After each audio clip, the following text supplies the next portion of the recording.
أعوذ بالله من الشيطان الرجيم بسم الله الرحمن الرحيم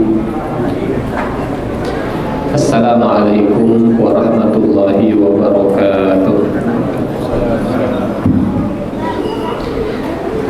الحمد لله رب العالمين وبه نستعين على أمور الدنيا والدين والصلاة والسلام على أشرف الأنبياء والمرسلين وعلى آله وأصحابه أجمعين رب اشرح لي صدري ويسر لي أمري واحلل عقدة من لساني يفقهوا قولي اللهم لا سهل إلا ما جعلته سهلا وأنت تجعل الحزن إذا شئت سهلا اللهم لا علم لنا إلا ما علمتنا إنك أنت العليم الحكيم اللهم علمنا ما ينفعنا وانفعنا بما علمتنا وزدنا علما وعملا يا رب العالمين أما بعد.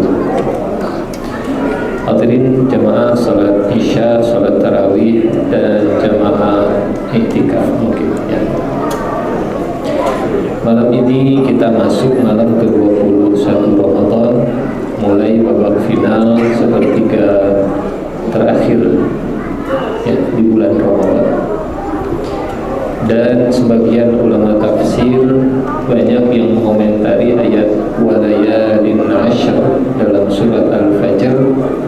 Di antara maknanya adalah layalin ashr fi Ramadan, 10 malam terakhir Ramadan, wal fajr walayalin ashr, sampai dijadikan sumpah oleh Allah Subhanahu wa taala, tentunya karena keistimewaan yang terdapat di dalamnya.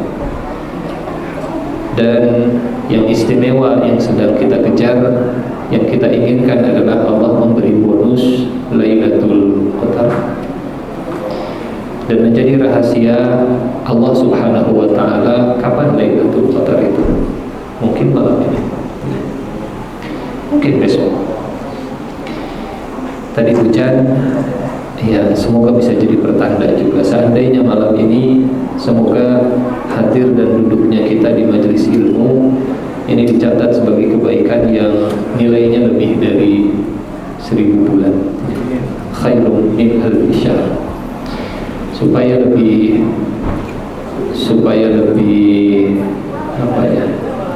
supaya lebih bisa dimengerti. Misalnya punten, kita punya penghasilan setiap bulan katakanlah 30 juta rupiah. Penghasilan sebulan 30 juta. Kalau bekerja dan gajinya nggak naik-naik selama 1000 bulan, berarti kalau dia kerja 1000 bulan, dia bakal punya gaji sebesar 30 miliar rupiah. Betul? 30 juta kali 1000 berarti 30 miliar selama 1000 bulan. Kalau gajinya nggak naik-naik 30 miliar. Tapi dia bisa dapat 30 miliar kalau dia kerja cuma 1 malam. 1 malam dia kerja, gajinya sama seperti dia kerja selama 1000 bulan. Asalkan di malam itu kerjanya lebih ekstra dibanding hari-hari biasa. Dan kalau malam itu dia dapat 30 miliar, maka hitungannya adalah hitungan detik by detik. Kita coba bagi ya, ini hitung-hitungan kasar supaya lebih kahartos dan karawos gitu. Hartos. Seandainya yang Allah janjikan dari Lailatul Qadar itu diuangkan, misalnya kalau malam itu kita kalau Lailatul Qadar itu misalnya bernilai 30 miliar, maka malam hari itu misalnya ada 10 jam, maka setiap jamnya bernilai berapa? 3 miliar. Per 1 jamnya bernilai 3 miliar. Maka kalau 3 miliar per 1 jam, per 1 menitnya bernilai 50 juta atau 500 juta, 50 juta. 1 menit nilainya 50 juta. Dan per 1 detik, silahkan dibagi lagi. Per 1 detiknya nilainya 900 ribuan, sejuta lah kurang lebih. tak 1 juta, tak 1 juta, tak saldo kita nambah 1 juta. Itu kalau penghasilan sebulan 30 juta dan dikalinya faktor pengalinya 1000. Tapi Allah menyebut lebih baik, bukan sama dengan faktor pengalinya, bukan 1000 tapi lebih dari 1000. Maka detik demi detik yang kita isi mudah-mudahan menjadi kebaikan yang per detiknya lebih baik dari 1000 bulan, per detiknya lebih baik dari 1000 bulan, insyaallah. Dan untuk mengejar Lailatul Qadar kita butuh Asmaul Husna Al-Qawiyyu Al-Matinu Al-Muta'ali. Al-Qawi artinya yang maha kuat, Al-Matin artinya yang maha kokoh, Al-Muta'ali artinya yang maha tinggi. Supaya kuat ngejarnya, supaya kokoh durabilitasnya, endurance dan stamina-nya, dan supaya tinggi target dan cita-citanya. Hadirin hadirat yang Allah muliakan, kita mulai dari Asmaul Husna. Yang pertama Al-Qawi.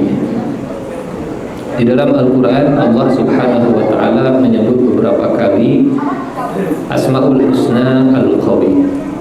Di antaranya dalam surat Al-Mujadilah ayat ke-61, A'udzu billahi minasyaitonir rajim.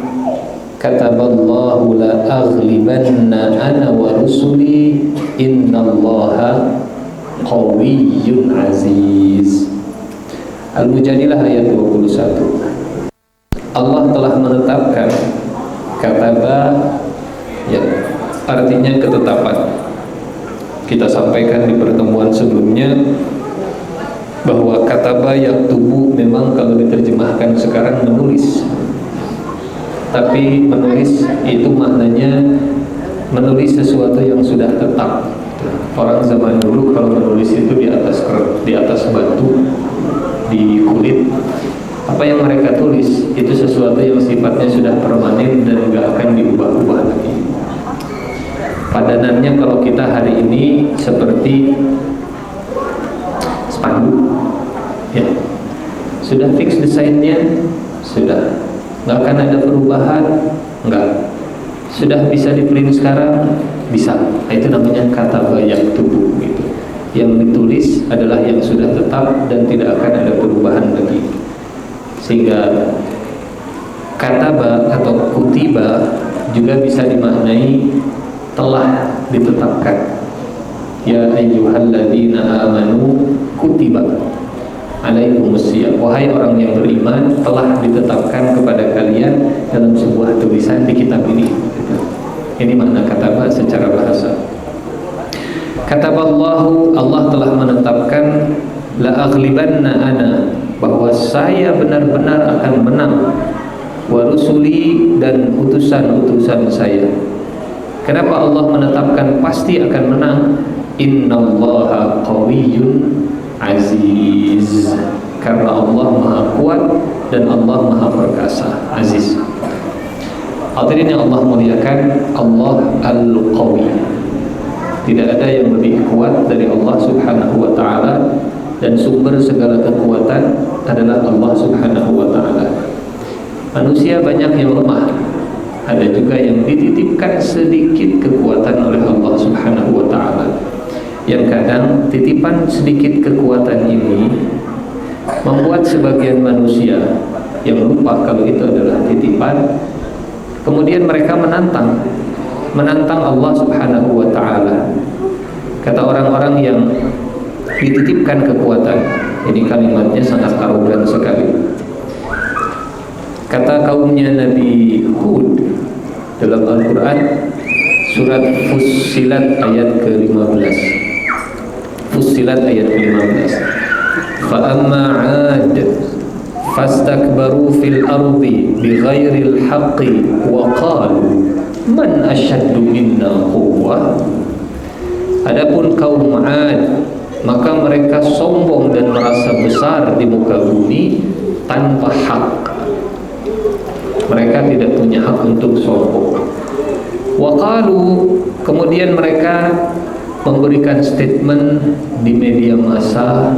Kalau sekarang disiarkan di semua medsos dan televisi bahwa man asyaddu minna quwwah, siapa yang punya alutsista sekuat kami, siapa yang punya pesawat bomber yang bisa mengalahkan kami, siapa yang punya kekuatan nuklir dan rudal lebih hebat dari kami, siapa yang punya kapal induk yang lebih kuat dari kami. Itu bahasa kaum Ad. Man asyaddu minna quwwah, siapa yang lebih kuat dari kami. Kalimat yang diabadikan dalam Al-Quran dan seiring dengan waktu akan berulang. Jadi kalau ada orang atau ada negara gitu ya, yang mengulang kalimat seperti ini, hanya mengulang sejarah masa lalu dan nasibnya akan sama juga gitu. Di dunia ini tidak ada yang lebih kuat daripada kita. Man asyaddu minna, siapa yang lebih kuat dari kita? Allah kemudian mengomentari masih di ayat yang sama, ayat 15 Fussilat. Awalam yarau annallaha alladhi khalaqahum huwa asyaddu minhum quwwah. Tidakkah mereka memperhatikan bahwa Allah yang telah menciptakan mereka, dialah yang lebih kuat dari mereka. Jadi orang kalau merasa paling kuat dan tidak melihat ke atas ada yang lebih kuat, akhirnya akan arogan kepada yang di bawah yang tidak lebih kuat. Maka Al-Qawi itu punya beberapa makna bagi kita. Dalam keadaan lemah, dalam keadaan dhaif, datanglah ke Al-Qawi agar Al-Qawi memberikan kekuatannya kepada kita. Ya Qawi, wahai yang maha kuat, saya lemah. Ya Allah, saya lemah, saya capek, saya lagi lelah, letih, lesu, lunglai. Saya pengen Lailatul Qadar, tolong kuatkan saya gitu. Ya Allah, saya pengen sholat tahajud nanti malam dengan Ustaz Yasin. Kuatkan mata saya ya Allah dan kaki saya. Ya Qawi, ya Qawi. Datanglah ke Allah dengan kelemahan kita, maka Allah akan memberikan kekuatannya untuk kita. Ini posisi yang pertama. Yang kedua, kalau kita posisinya dititipkan kekuatan, maka jangan arogan ke orang yang tidak dititipkan kekuatan.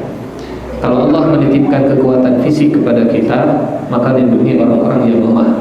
Jangan kelakuannya seperti kaum Ad, dititipkan kekuatan malah arogan. Siapa yang lebih kuat dari kita? Nanti Allah akan show of force juga, kami lebih kuat. Dan tahu Bapak Ibu apa hukuman bagi kaum Ad? Konon katanya, ini memang ya bisa disebut Israelia. Kaum Ad itu mereka ngejimnya, bahasa kita ngejim gitu ya. Mereka untuk show of force dan lolos sebagai pasukan yang kuat itu mencabut pohon kurma. Kalau bisa berarti sudah lulus. Jadi bukan sekedar ngangkat dumbbell, tapi ngangkat pohon kurma. Kalau bisa dicabut, berarti sudah kuat.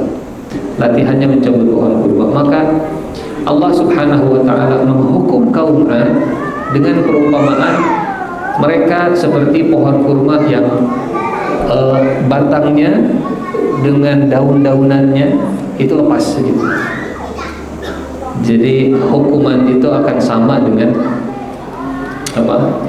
Hukuman itu akan sama dengan perbuatan mereka.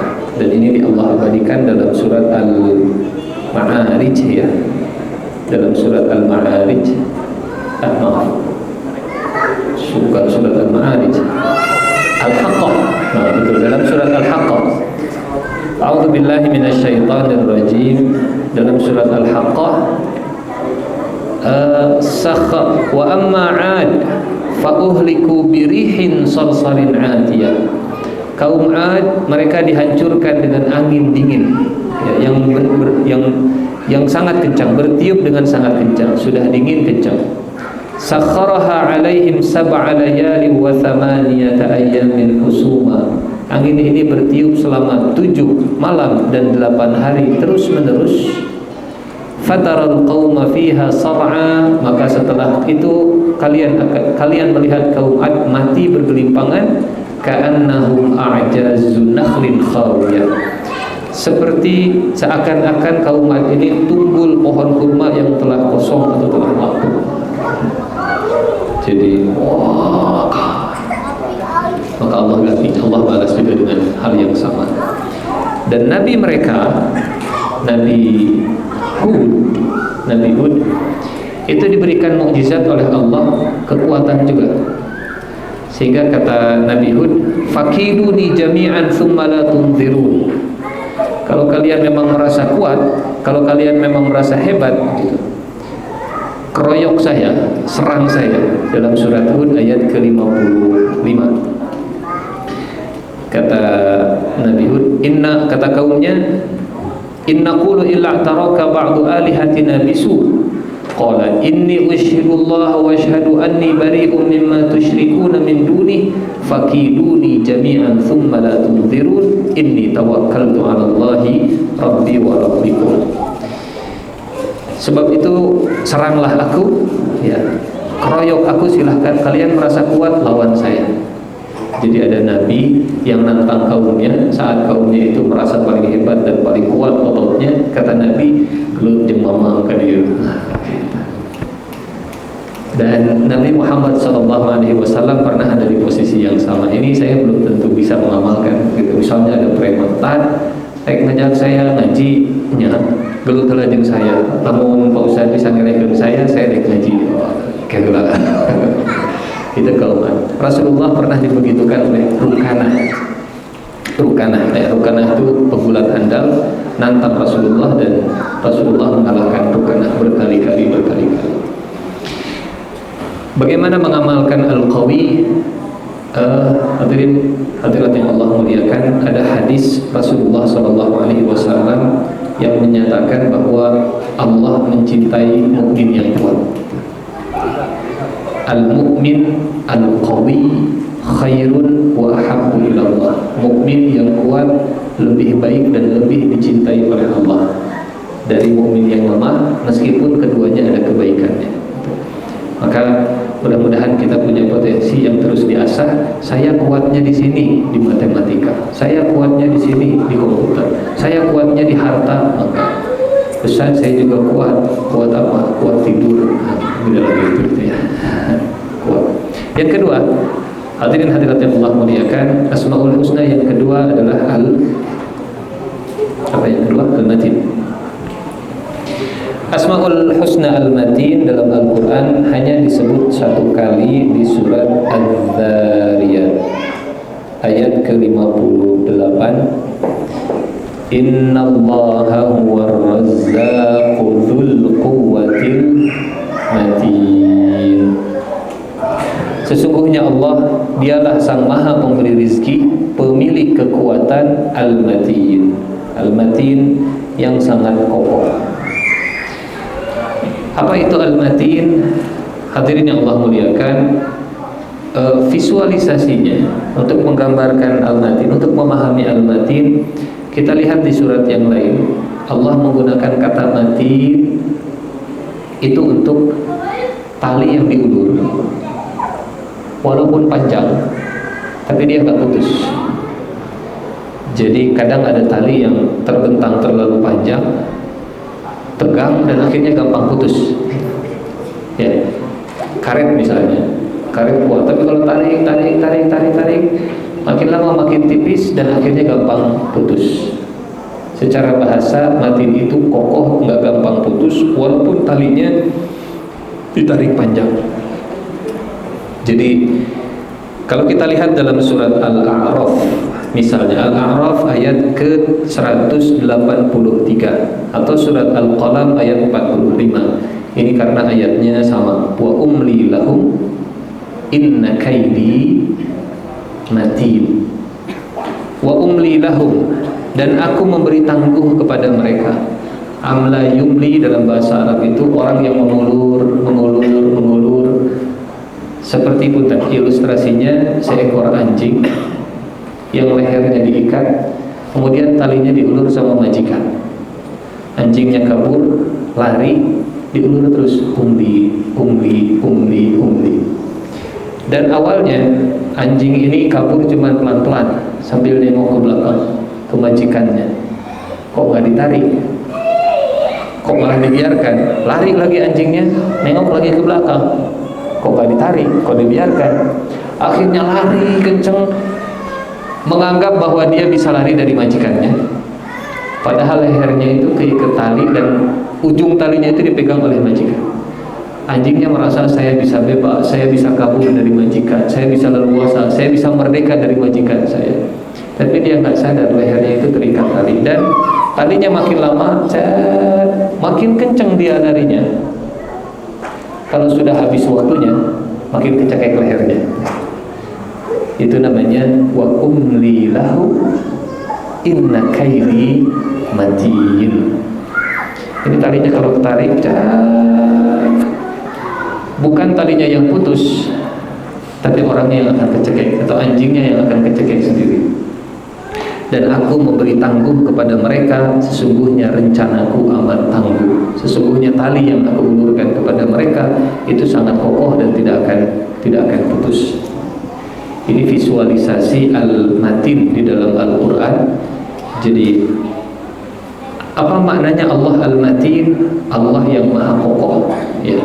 Allah yang, kalau bahasa kita, durabilitasnya itu lama, endurance-nya itu lama, stamina-nya itu lama, daya tahannya itu lama.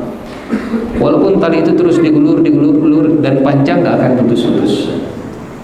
Secara bahasa itulah matin. Dalam ilmu hadis kita mengenal ada namanya sanad, rawi, matan.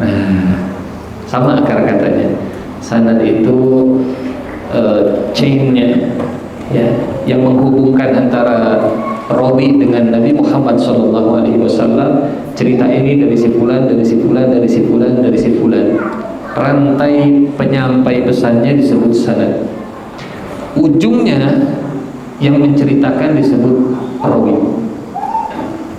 Dalam ilmu hadis ini Rasulullah SAW, ini sahabat, ini tabi'in, ini tabi'ut tabi'in, ini pengikut tabi'ut tabi'in, terus ini namanya sanad. Chainnya disebut sanad, mata rantainya disebut sanad. Yang ada di ujung namanya rawi. Yang paling akhir, yang menerima kabar paling akhir namanya rawi. Dan rawinya ada Imam Bukhari, diriwayatkan Imam Bukhari, diriwayatkan Muslim, karena beliaulah yang paling ujung yang kemudian menyebarkan kepada kita. Dari Imam Bukhari ke Rasulullah namanya sanad. Imam Bukharinya disebut rawi yang paling ujung, dan pesannya yang disampaikan secara berantai disebut matan, matan hadis. Kenapa disebut matan? Karena itulah yang paling kokoh dari semuanya. Karena itulah inti dari pesan Rasulullah SAW, begitu. Jadi kebayang ya, ini seperti rantai, gitu. Dan yang ada di dalamnya, inti dari sanad ini adalah matannya, hadis Rasulullah SAW. Itulah yang disebut dengan matan.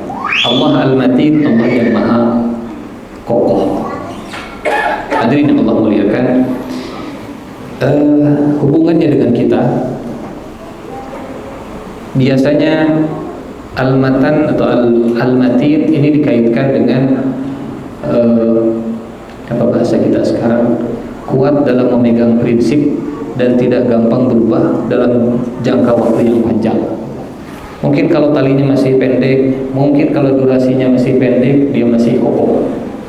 Tapi kalau sudah panjang, sudah mulai goyang, gitu. Mungkin kalau di awal Ramadan masih semangat, tapi kalau sudah pertengahan Ramadan sudah rada goyang. Nah, kita butuh al-matin. Mungkin di malam pertama 21 masih semangat, mudah-mudahan sampai malam ke-29 atau 30 talinya walaupun terulur tapi masih kuat dan gak putus. Nah, itu namanya al-matin. Jadi al-matin adalah Allah Subhanahu wa ta'ala yang kalau kita pegang talinya maka kita akan kokoh juga. Juga ada istilah akhlaknya matin, matinul khuluq. Apa maksudnya? Bapak ini Allah muliakan, hadirin hadirat anak yang saleh dan salehah, akhlaknya kokoh dan berprinsip, tidak berubah-ubah karena kondisi dan sikon. Ada hadis Rasulullah Shallallahu Alaihi Wasallam, redaksi hadisnya begini: Adil amanata ila manik tamanaka wala takhun man khonaka. Tunaikan amanah kepada orang yang mempercayaimu dan jangan khianati orang yang mengkhianatimu. Ini tentang matinul khuluq, akhlak yang kokoh. Orang percaya kepada kita, tunaikan amanahnya. Orang berkhianat kepada kita, jangan khianati juga. Jadi akhlaknya tidak dipengaruhi oleh sikap orang lain kepada kita. Namanya matin. Kita baik walaupun orang tidak baik. Baiknya kita bukan karena dia baik maka saya baik, dia jahat saya akan lebih jahat lagi. Ya, berarti tidak matin begitu ya. Tidak matin. Ini Asmaul Husna al-Matin, tentang durabilitas, tentang kekokohan, tentang prinsip yang tidak berubah, tentang endurance, tentang stamina, tentang daya tahan, al-Matin. Yang terakhir al-Muta'ali. Al-Muta'ali. Hadirin yang Allah muliakan, sering kita kalau menyebut nama Allah, Allah Subhanahu wa Ta'ala. Jadi Al-Muta'ali adalah bentuk isim fa'il dari kata ta'ala, ya ta'ala, fahuwa muta'ali. Ada yang tahu kalau manggil orang, sini, apa bahasa Arabnya? Kemari. Kadia. Bahasa Arabnya sini. Ta'al. Akar katanya, hadirin yang Allah muliakan, ta'ala, muta'ali, ta'al, akar katanya dari kata ala yang artinya di atas.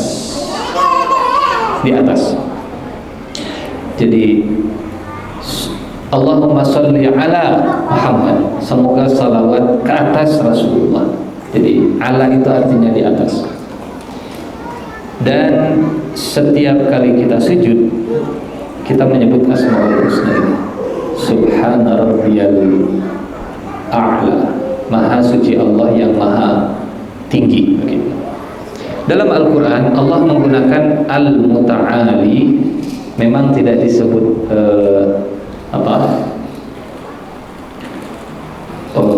kalau kita lihat ada 23 kali Allah Subhanahu wa Ta'ala menggunakan kata ta'al ya di dalam Al-Quran, dan sekali dalam surat Ar-Ra'd surat ke-13 ayat 9.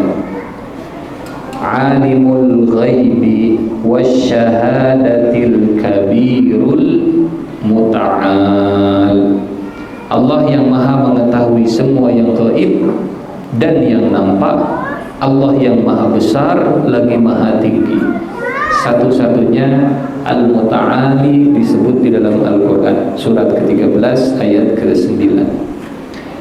Di dalam Al-Quran Allah menggunakan kata ta'al berkali-kali. Muta'alnya, Asmaul Husna muta'alnya disebut hanya sekali, tapi kata ta'al disebut 23 kali. Contoh, ta'ala Allahu amma yasifun, fata'ala Allahul malikul haq, subhanahu wa ta'ala amma yaquluna 'uluwan kabira. Dalam surat Al-Isra misalnya, Al-Isra ayat ke-20, 42 dan 43. Qul law kana ma'ahu alihatun kama yaquluna idzal labtaghaw ila dzil 'arsy sabila subhanahu wa ta'ala amma yaquluna 'uluwan kabira. Katakanlah wahai Muhammad sallallahu alaihi wasallam, kalau ada tuhan-tuhan selain Allah seperti yang mereka ucapkan, pasti Tuhan-Tuhan yang mereka sebut itu mencari jalan kepada Tuhan pemilik arsy. Maha suci dan maha tinggi Allah dari apa yang mereka katakan dengan ketinggian yang sebesar-besar. Allah Al-Muta'al, Allah yang maha tinggi, ya. Allah Subhanahu wa ta'ala tidak bisa dicapai dan tidak bisa disejajarkan dengan selain Allah Subhanahu wa ta'ala. Tidak ada yang sama. Semua selain Allah itu rendah, semua selain Allah itu di bawah, dan hanya yang dekat dengan Allah yang akan ditinggikan oleh Allah Subhanahu wa ta'ala. Betul, Bapak Ibu. Bagaimana mengamalkan atau bagaimana kita menyerap Al-Muta'al? Bagaimana kita mendapatkan manfaat dari Allah Al-Muta'al? Bagaimana supaya Allah mengangkat kita, meninggikan kita karena Allah maha tinggi? Ternyata rumusnya unik. Allah maha tinggi, dan kalau ada hamba yang ingin ditinggikan, justru rumusnya adalah merendah. Makin merendah, makin ditinggikan. Makin menghamba, maka makin diangkat oleh Allah Subhanahu wa ta'ala. Betul. Dalam perjalanan Isra dan Mi'raj, status yang disebut untuk Nabi Muhammad SAW adalah status hamba. Subhanalladzi asra bi 'abdihi. Maha suci Allah yang telah memperjalankan hambanya. Makin menghamba, makin diangkat ke Sidratul Muntaha. Makin menghamba, makin tinggi kedudukannya, makin diangkat oleh yang maha tinggi, Al-Muta'al. Bahkan sampai di posisi yang Jibril saja itu nggak bisa, kedudukannya nggak bisa. Kata Jibril, ana indanautu qadra'un mulah tahu. Saya kalau maju saja, mendekat sedikit seujung kuku, saya pasti akan terbakar. Wahai Muhammad, Anda silahkan lanjut. Maka Rasulullah terus naik, meninggi. Jadi bi'abdihi, diangkat ke atas. Makin merendah, makin tinggi. Punten. Kalimat yang kita baca Subhana rabbiyal a'la, dibaca saat berdiri atau dibaca saat sujud? Saat kita paling rendah posisinya, Allah Subhanahu wa ta'ala, kata Nabi, posisi yang terdekat dengan Tuhan, aqrabu ma yakunu bainal 'abdi mir rabbi. Posisi yang dekat dari seorang hamba dengan Tuhannya adalah posisi Allah yang maha tinggi. Tapi ternyata kita bisa ditinggikan oleh Allah saat kita merendah. Jadi tidak ada yang ditinggikan kemuliaan dan derajatnya kalau dia merasa tinggi. Justru yang tinggi adalah yang merendah. Dan sebaliknya, yang meninggi seperti Qarun meninggi di muka bumi dengan hartanya, maka Allah rendahkan Qarun sedalam-dalamnya. Dan lihat cerita tentang Qarun, karena ini Allah menyebutnya ulu. Dalam surat Al-Qasas, cerita Qarun di ayat terakhir.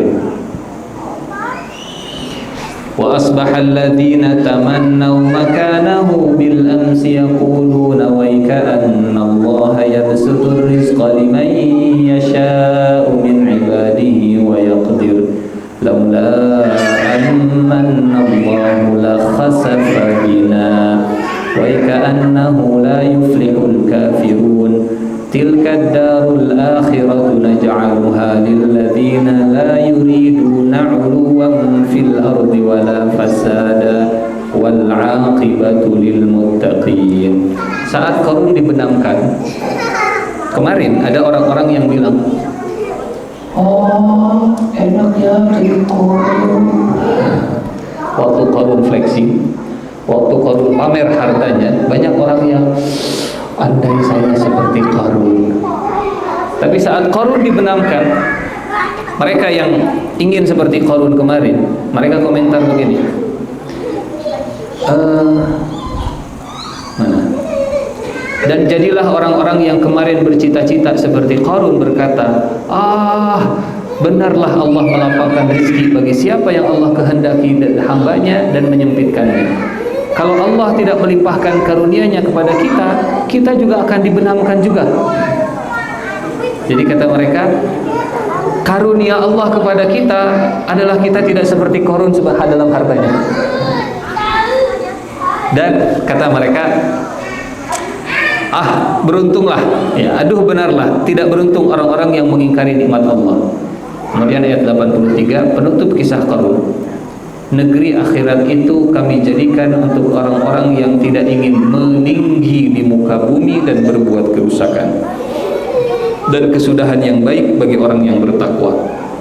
Intinya, ingin ditinggikan oleh Allah maka merendahlah, dan siapa yang meninggi di muka bumi dengan pemberian Allah maka akan direndahkan.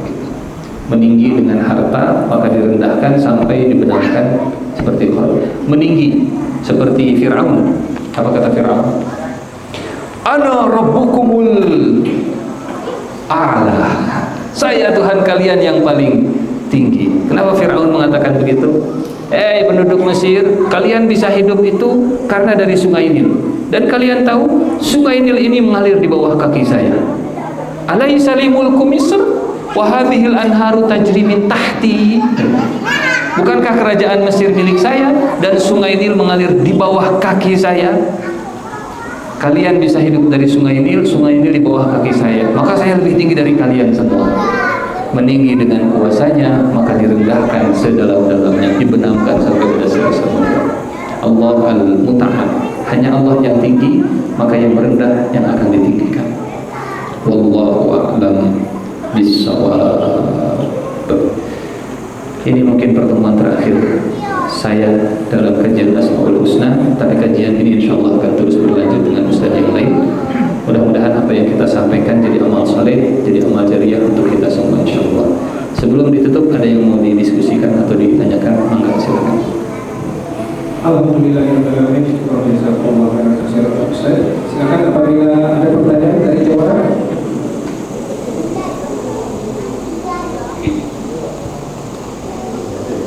Wah, ini penanya tetap.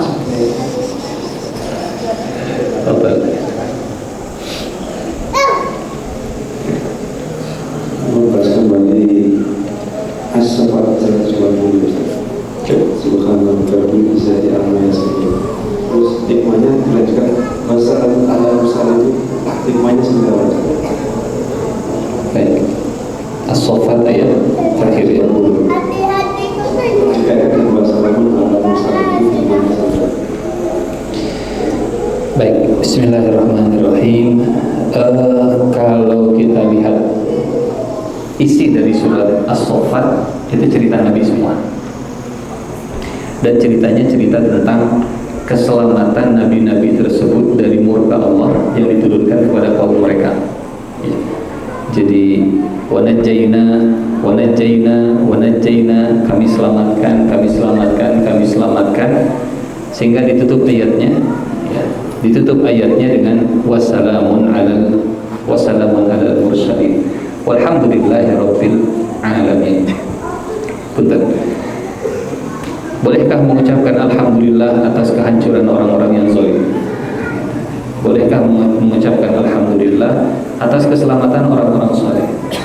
Faquti'a dabirul qaumil ladzina zalamu wa qila alhamdulillahirabbil alamin. Nah, apa hubungannya dengan subhana rabbika rabbil izzati amma yasifun? Hadirin yang Allah muliakan, karena kandungan surat As-Saffat tadi seperti yang kita sampaikan, banyaknya kaum-kaum yang dihancurkan oleh Allah karena mereka mengatakan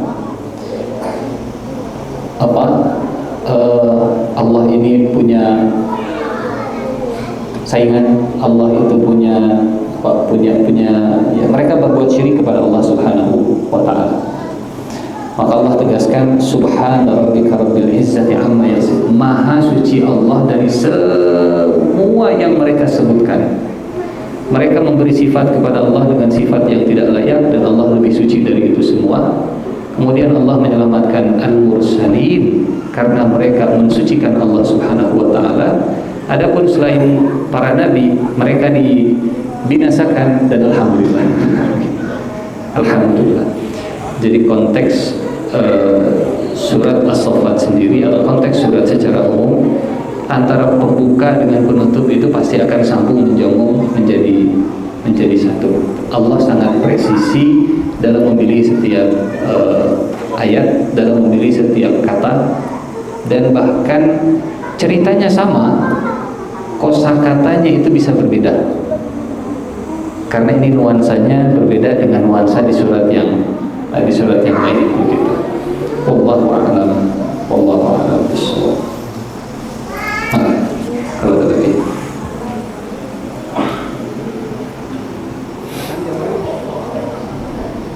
Apakah ada pertanyaan selanjutnya? Alhamdulillah.